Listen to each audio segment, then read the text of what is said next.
Before I get started, I just want to say if you've been affected at all still by the hurricane, we want to make sure that you're aware that the church is here to help. If anybody in our life group has been affected by the hurricane in any way and they still need the church's help, please feel free to give us a call and let us help. All right, so let's get started. Just real briefly, just a few notes this week. The first lesson we're doing is Explore the Bible. That'll be in Acts chapter 18. It's about Paul in Corinth. And I love all the points that the curriculum makes. Any believer who's doing ministry by himself is either very unwise or should be regarded with suspicion, because there's no such thing as a believer who's not also the part of the body. Jesus had relationships whom he partnered with in doing ministry here on earth. And of course, God is triune, very community and relationship in himself. One thing that did surprise me about the curriculum is its lack of focus on Paul's vision from the Lord. And this is for a couple of reasons. Number one, Lord here is a reference to Jesus, because we see Lord being used in the previous verses to reference Jesus. And it's really expression of Jesus' divinity in that he has the same role that God had in the Old Testament of giving visions and assurance to different prophets. So like in Jeremiah 1 or Isaiah 41, for example. So this is a way of saying that Jesus is divine. Another thing that's unusual here is it's an encouragement in that God tells him you will have gospel success, right? That God knows that there are people that he has still in the city. And I'm not sure why it skips over that.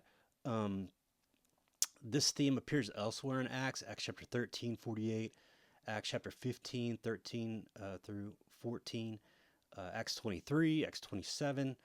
So the only thing I can skip over is maybe the writers of the curriculum believe that, or the only conclusion that I can come to, is that maybe the writers of the curriculum believe that it might, lead some people to think Calvinism. But believing that God knows who will be saved and who will not be saved is not Calvinism, right? Any biblical Christian is going to believe that. Any Arminian, or indeed, if you haven't heard of it, any Molinist will believe that as well. So I would say maybe emphasize that point, that you can be assured because God will achieve his purposes. You can be encouraged.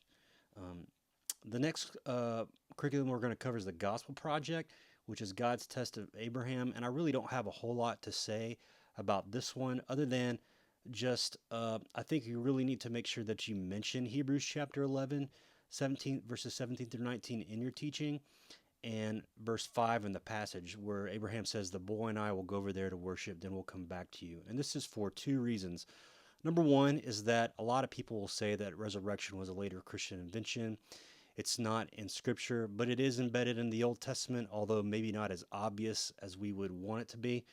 But if you're a believer, you have no problem in seeing progressive revelation. That's the only thing you should be progressive in, I guess, as a Christian. And then I guess just briefly mention that a test is not just any bad situation in your life, because you're going to talk about what a test is in this lesson, but it's a circumstance in which God places you so that your faith might increase. All right, so I hope those points are a little bit helpful in just thinking about the lesson this week, and God bless you. You have a great time of study. If you have any questions, contact me, and I hope you have a great life group. God bless.